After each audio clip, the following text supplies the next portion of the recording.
Mercury spent years building an electric empire. Then Yamaha walked in and, with one quiet outboard, made people wonder if they had been shopping in the wrong showroom the whole time. All it took was a number that should not be possible on paper, roughly $6,000 for a fully electric drive that can move a real boat and park it like a much more expensive cruiser. If that number is real and the experience matches the whispers, Mercury has a problem, but the catch is hidden in which boats this thing is aimed at, and what Yamaha is really selling, the $6,000 question. Every few years, a number drops that makes the whole boating world look up from their coffee. This time, it was $6,000. A price tag so specific, it sounds almost harmless, until you realize what Yamaha attached it to. A fully electric outboard that, according to the whispers around docks and dealerships, can move a 30-foot pontoon with the ease and silence of a luxury cruiser. But here's where it gets interesting. That $6,000 line doesn't buy just a motor. Nobody in this game buys only the motor. Once you step out of the trolling motor world, you are buying a system. The drive unit, steering hardware, throttle or joystick, and at least one serious lithium battery. Usually, there's also a display, a charger, and a technician, making sure it all talks nicely together. So when someone says $6,000 for Yamaha's new electric, what they really mean is a realistic Harmo package battery included that can do more than creep around the marina. In most markets, that lands somewhere in the mid four-figure to low five-figure range, with plenty of real setups clustering near that magic number. Over on Mercury's side, it's the same story. An Avatar 7.5e with one battery looks fair on paper. Add a spare pack for range, or step up to the Avatar 20e or 35e, with external energy modules built for real cruising, and the total climbs quickly. Once you're looking at the 75e or 110e for family pontoons and compact cruisers, you're deep into think twice territory. Yamaha's angle is sharper. Harmo doesn't join that conversation. It hijacks it. Instead of, here's a motor, build your own setup, Yamaha is saying, for the money you were already going to spend, we'll give you a 9.9 horsepower equivalent electric pod with digital steering and joystick control that turns a small boat into something that docks like a yacht. And there's a psychological hook. $6,000 sounds less like a gadget budget and more like a legitimate engine repower. Suddenly, people compare Harmo not to trolling motors, but to the cost of fuel, service, and ownership over a few seasons. Electric stops being novelty. It starts being logic. So the real $6,000 question isn't, is Harmo cheap? It's, does this buy you a completely different boating experience for roughly the same money Mercury wants for its modular Avatar kits?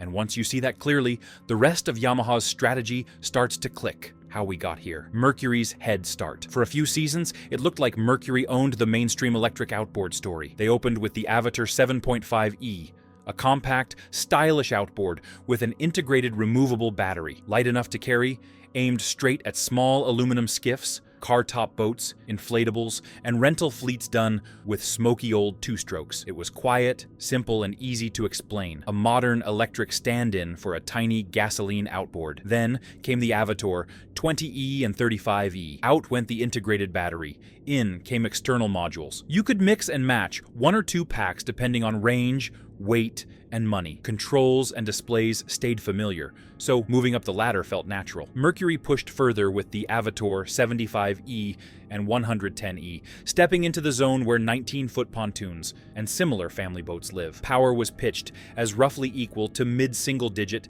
and mid-teen gasoline horsepower, enough to make real-day boats viable on sheltered water. Through all of that, Yamaha looked oddly quiet if you only watched the big shows. They polished four-stroke gasoline lines, talked about hybrids, and kept their public electric roadmap vague. Occasionally, Harmo would appear on a canal boat or concept pontoon, then disappear again. From a distance, it almost felt like Yamaha had ceded the electric space. Up close, they were answering a different question. Mercury focused on covering as many use cases as possible, with an electric catalog and stackable batteries. Yamaha narrowed in on something more loaded, an electric system that delivers big boat-style low-speed control, smooth thrust, and clean integration on smaller social boats. At the same time, smaller electric brands were proving that people would tolerate some quirks for silence, but would complain loudly when range numbers or reliability missed expectations. Yamaha had the advantage of watching those early experiments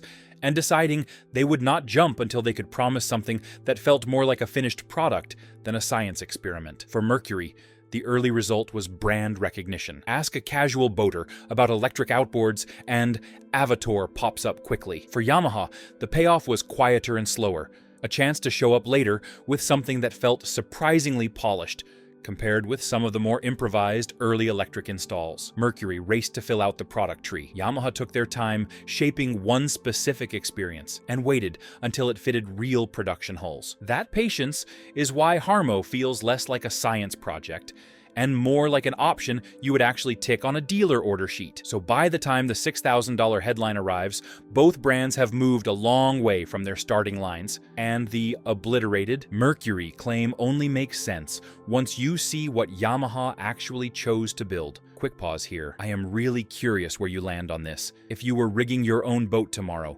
would you lean Yamaha's integrated pod or stick with Mercury's modular Avator setup? And why? Drop your questions and your boat details in the comments so we can break down real, specific scenarios, not just theory. And if you're into this kind of no-nonsense, deep dive breakdown of new tech without the marketing fluff, hit like and subscribe. It tells me to keep making videos exactly like this instead of surface-level spec sheet tours, what Yamaha actually released. On paper, Harmo does not scream revolution. It is roughly a 3.7 kilowatt motor, marketed as delivering thrust in the 9.9 horsepower gasoline class. Static thrust sits in that couple hundred pounds ballpark. If you stop at the numbers, it feels modest. The trick is in how it makes and uses that thrust.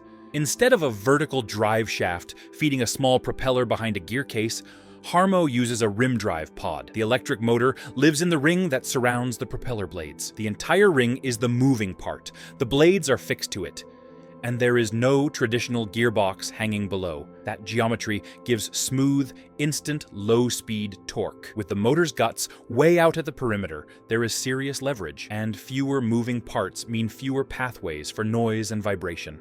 Standing on a Harmo swim platform, the sound is more like a muted fan, and the splash of water off the hull than a normal outboard idling. Yamaha couples that pod to fully digital steering. A single Harmo can swing dramatically, somewhere around 140 degrees, far beyond what most gasoline outboards ever see. Twin Harmo units can hook into Yamaha's Helmmaster EX system, adding joystick control, sideways walking, and those slow-motion pivots that close the gap between you and the dock without the skipper breaking into a sweat. Look at the boats Yamaha shows with Harmo, and the intent is obvious. Compact cruisers, canal boats, and pontoons in the 20 to low 30-foot range. The use case is sheltered water, slow and medium cruising, and places where noise limits and emission rules are tightening. Underneath, Harmo runs on a 48-volt backbone, paired with lithium battery packs sized to the hull. Yamaha is not shouting giant range numbers, because on water range is messy. Weight, hull, current, wind, and driver habits all distort it. Instead, they keep pointing back to how it feels and what kind of boat it can credibly move. You are not really meant to bolt Harmo onto a random old hull by yourself. It wants to be a factory or dealer option, where the pod, the steering, the joystick, and the displays are baked into the design. That is very different from a portable electric unit you clamp on for the weekend. Seen that way, the question is less, is 3.7 kilowatt enough? And more, if I am spending this kind of money anyway, do I want a kit of parts or a pod that makes my small boat behave like a polite little yacht? That is the decision Yamaha is quietly steering people toward. Dollars, watts, and real boat sizes. To keep the money and power talk grounded, it helps to imagine actual boats instead of spreadsheets. On the Yamaha side, Harmo sits in the 9.9 horsepower class, tuned for displacement speeds. On a 24-foot pontoon on a calm inland lake, it means quiet evening cruises, not water sports. On a slim canal cruiser, it means steady progress with lots of fine control around bridges and docks. On the Mercury side, Avator 35E often lands in the same performance neighborhood. Different motor design, more conventional propeller, but similar questions. What hull, how heavy, and what are you trying to do? Where things separate is in how you buy your way into that experience. With Harmo, you usually meet it through a builder or a dealer spec sheet. You are ordering a pontoon or compact cruiser, and there is a Harmo package listed. The number you see is often Boat Plus Electric Drive. Peel it apart, and the Harmo system, with steering and basic energy gear, tends to land in that familiar mid-4-figure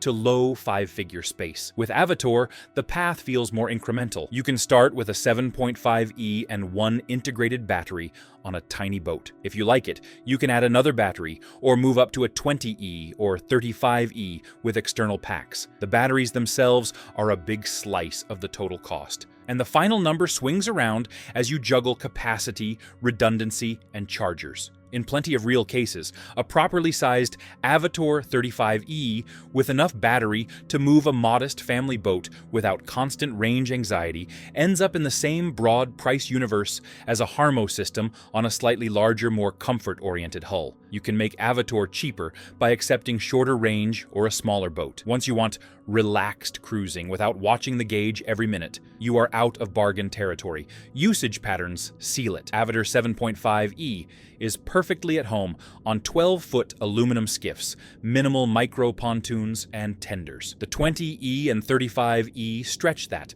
to slightly larger open boats. Harmo shows up where there are couches, tables, and canopies. The boats that might have a little galley, a changing room, or even a compact cabin in that RV meets houseboat corner. More weight, more windage, more emphasis on noise and vibration. There is also a subtle resale angle. A well-integrated electric system that feels like part of the boat from day one can be easier to explain to the next owner than a stack of third-party parts. Buyers like the idea that the builder and the propulsion brand were in on the plan together, especially with newer tech. So the practical $6,000 question is less which. Brand is $1,000 cheaper and more. If I am committing this level of money to electric, do I want a flexible kit for my small boat, or a tightly integrated system that makes my social boat feel like one idea instead of a pile of parts? That is why some people walk off a Harmo demo talking about it obliterating Avator, even if the raw numbers do not look that extreme on paper. Where Yamaha feels unfair, hang around electric docks,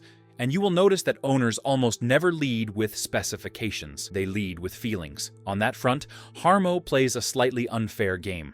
Throttle response is the first thing people notice. Rim drive pods give a soft, linear push at low speed. When you nudge the control, the boat eases forward instead of lurching. Nervous skippers care about that far more than peak power. It is the difference between sliding neatly past expensive hulls and bouncing off fenders in front of everyone. That huge steering angle is the second trick. Being able to swing the pod well past where a normal outboard stops lets you pull the stern in and out with almost thruster-like authority. Instead of doing the forward-reverse shuffle to inch sideways, you can often use steady thrust and angle. At the helm, it feels like having extra hardware you never paid for. Tie twin Harmo pods into a joystick, and the whole thing borders on magic for someone coming from a simple tiller. Twist to rotate, nudge to slide, push ahead to leave. Underneath, computers are deciding which pod pulls, which pushes, and by how much. All you feel is that the boat does what your hand suggests. Then there is the mood on board. The hardware is neat and compact. Cables vanish into the structure. There is no gasoline tang in the air, and people can keep talking while you dock. At dusk, on a flat lake, it feels less like, we put an electric on the back, and more like, this is how this boat was always supposed to be. The contrast shows up when you walk a used boat dock. Some electric conversions with generic hardware look like someone emptied a parts catalog into the bilge. Others, especially Harmo installs framed in from new, look as if they rolled out of a single design studio. Same basic components, totally different impression. Yes, you can build something similar with Mercury gear, especially if a good builder packages Avator into a well-thought-out helm. But because Avator is designed first as a product line that can bolt onto almost anything, the final feel swings wildly depending on who did the installation. Yamaha dodges a lot of that variability By keeping Harmo focused on packages they and their partners control more tightly. The specs themselves are not outrageous. It is the context that makes them land the way they do. And once you have ridden on a Harmo pontoon that sidesteps into a slip under joystick control, it is hard to pretend context does not matter. The places Mercury still hits back. Take a few steps away from the marina bar, and the picture shifts. Out on gravel ramps and small lakes, Mercury still has plenty of leverage. Portability is the obvious one. An Avator 7.5e is built to be carried. The battery detaches, the motor has proper handles, and the whole thing can live on a garage wall or in the back of a small car. For anglers launching alone, or for RV owners hauling a tender along, that convenience is everything. There is also the power ladder. As your boats grow, Mercury can, at least in theory, grow with you. Start small, step into a 20E or 35E, maybe one day look at a 75E for a bigger pontoon. The exact parts you keep or replace will vary, but psychologically it feels like one family. Dealer presence matters too. In many towns, the default place you take anything with an outboard is already a Mercury shop. Those mechanics know the gasoline engines, and now know Avator as well. So when you walk in and say, "I want to go electric," someone can point at 3 boxes on a shelf and say, "These will actually fit your hull." And most boats on the water are still simple. A 12-foot tin skiff on a humble trailer does not need a joystick. It needs a motor that starts, pushes you out, and brings you back. In that world, the extra cost and complexity of a rim drive pod with integrated digital steering would be wasted or even feel silly. On top of that, Mercury has leaned into software. The range maps, apps, and simple displays may not be flashy, but they give nervous new owners something visual to trust. Knowing roughly how far you can go and get back without draining a battery dry is a big psychological safety net, even if every seasoned boater still leaves a margin. So for a huge slice of the entry-level electric market, nothing has been obliterated. Avator remains the practical, accessible choice. The tension shows up only when the boat itself shifts from tool to social space. When you start from a pontoon or compact cruiser, where the main product is time with friends, and the motor is supposed to disappear into the background, Harmo suddenly defines a new benchmark Mercury has to think about. Real-world buyer stories, imagined but believable. Sometimes it helps to listen in on a few imaginary customers who sound suspiciously like people you already know. First, the eco-tour operator in a European canal town. 2 longboats, benches, a canopy, and wine glasses that clink if she hits a wake wrong. Smell and noise are enemies. She gets a quote for an Avator 35E setup with enough battery for several tours a day. It is neat, quiet, and makes business sense. The only thing that bothers her is how busy her docks are and how tight some turns feel in current. Then she rides a Harmo demo. The skipper nudges a joystick. The boat slides sideways off the dock, rotates gracefully in front of a restaurant terrace, and drifts into a narrow channel without anyone raising their voice. Whatever the math says on paper, she walks away thinking, "My guests would notice this." Second, the Dawn Angler, with a bare aluminum 12-footer, a small trailer, a pickup, and a slightly worn RV. His goal is simple: launch early, fish quietly, go home. Storage is tight, maintenance time is limited, and every extra system he buys is one more thing to worry about. He looks at Harmo once, laughs, and moves on. An Avator 7.5e with a battery he can lift, charge in the garage, and lock in the truck bed is exactly his speed. Electric? Yes. Joystick? No thank you. Third, the pontoon owner somewhere in between. 22 feet of deck, hand-me-down gasoline outboard, and a crew of friends who care more about playlists than prop pitch. The boat lives on one lake. Fuel bills, fumes, and random maintenance bills have pushed her over the edge. She starts pricing electric seriously. A fully thought-out Avator system that will do their usual laps without stress ends up in the same general ballpark as a Harmo package offered on a newer pontoon. One path gives her a familiar throttle and a quiet transom. The other gives her a boat that docks like something much more expensive and feels oddly calm underway. She is not chasing maximum speed or heroic range. She is buying a mood for the next few summers. In that headspace, it is not hard to see why the Harmo demo might win. You could keep going with variations: rental fleets, condo associations, marina owners. In each case, the split is similar. One side is counting dollars and amps. The other side is quietly imagining how it will feel when guests step aboard and the boat just glides away without drama. Those are simplified sketches, but they line up with how people talk in marinas right now. In one cluster, Mercury still feels like the obvious practical move. In the other, Yamaha has managed to make the propulsion system feel like part of the lifestyle, not just the machinery that pushes it. What this means for the next 5 years. All of this points at a quieter, slower shift happening under the surface. One path has Yamaha keeping Harmo as a premium niche, a halo for quiet canals, boutique pontoons, and small commercial craft. They refine it, maybe add a little more power, and let it spread in places where regulations and fuel prices make electric an easy sell. Another path has Harmo as the first tile in a much bigger picture. The same rim drive thinking, the same digital steering, the same joystick language could migrate into higher power electric or hybrid systems. Imagine a future 25 horsepower equivalent electric package with Harmo-like manners showing up on mainstream family boats. It is not guaranteed, but it does not feel far-fetched. Mercury faces its own version of that choice. Stay focused on being the dependable modular supplier behind loads of hulls, or push Avatar further into integrated helm territory with joystick options and deeper links to their digital ecosystem. Either way,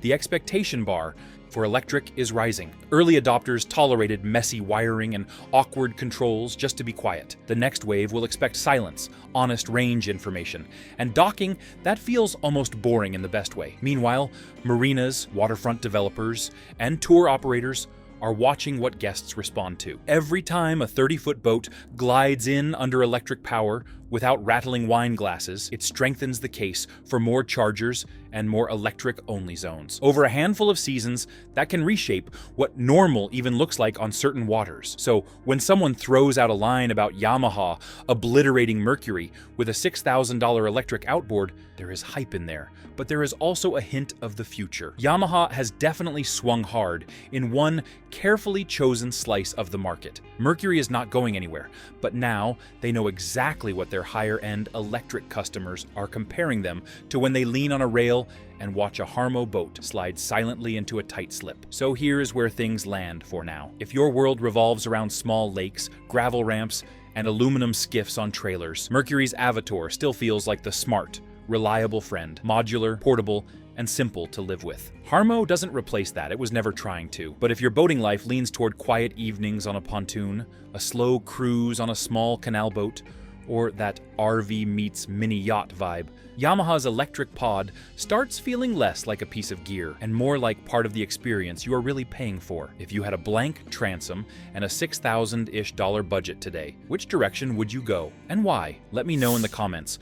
What boat are you rigging? What do you actually care about on the water? And if you like clean, grounded deep dives like this, hit like and subscribe so you don't get stuck with another surface level spec tour next time.